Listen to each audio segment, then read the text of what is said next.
জ্বালানির জ্বালা উল্টোডাঙ্গা সেক্টর 5 রুটে বাড়লো অটোর ভাড়া এক ধাক্কায় 5 টাকা। ফুলবাগানে সেখানে তো আবার ঝোপ বুঝে কোপ। অভিযোগ কোথাও ভাড়া বেড়েছে 2 টাকা তো কোথাও আবার 3 টাকা।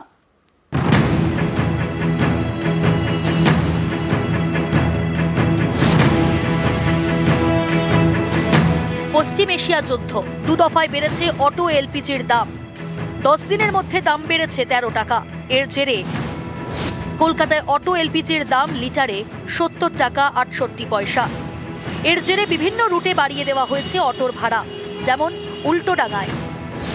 উল্টোডাঙ্গা সেক্টর 5 রুটে এক ধাক্কায় ভাড়া বেড়েছে 5 টাকা। আগে ছিল 35 টাকা, এখন বেড়ে 40 টাকা। সমস্যা তো বটেই, মূল্যবৃদ্ধির সময় যদি দাম বৃদ্ধি হয় আরো তো সমস্যা বাড়বে। সমস্যা তো অনেকই, কেন কি সব তো এই টাকাটা দিতে পারবে না, সব অটোটাই টাকাটা বাড়িয়ে দিই। আজকে থেকে ভাড়া বেড়েছে, আমরা 5 টাকা করে বাড়িয়েছি। তার কারণ হচ্ছে প্রচণ্ড পরিমাণে গ্যাসের ক্রাইসিস।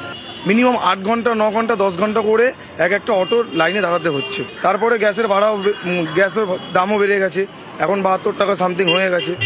এখন যেহেতু গ্যাসের ক্রাইসিসের জন্য আমরা 5 টাকা বাড়াতে বাধ্য হয়েছি, নাহলে আমাদের চলা পুরো অসম্ভব। দাম যদি কমে আমরা আগে যেরকম ছিল আমরা সেই অবস্থায় আবার আসবো। ফুলবাগান অটো স্ট্যান্ড, অভিযোগ এখানে ঝোপ বুঝে কোপ মারছেন অটো চালকরা। কেউ 2 টাকা বেশি নিচ্ছেন, কেউ 3 টাকা। ফুলবাগান থেকে মানিকতলার অটো ভাড়া ছিল 15 টাকা, তা বেড়ে হয়েছে 17 টাকা। ফুলবাগান গিরিশ পার্ক ছিল 20 টাকা, সেটা বেড়ে হয়েছে 23 টাকা। ভাড়া কি বৃদ্ধি হয়েছে? এখন গ্যাস ভরতে লাগছে আমাদের 6 ঘন্টা 7 ঘন্টা, ভাড়া ওই 1 টাকা 2 টাকা 3 টাকা এইরকম। যাকে যেমন পাচ্ছে এরকম। অটোর ভাড়া বেড়ে গেলে কোনো ইনকাম নেই, কাজকর্ম নেই, তো সমস্যা হবে না। নিউজ 18 বাংলা।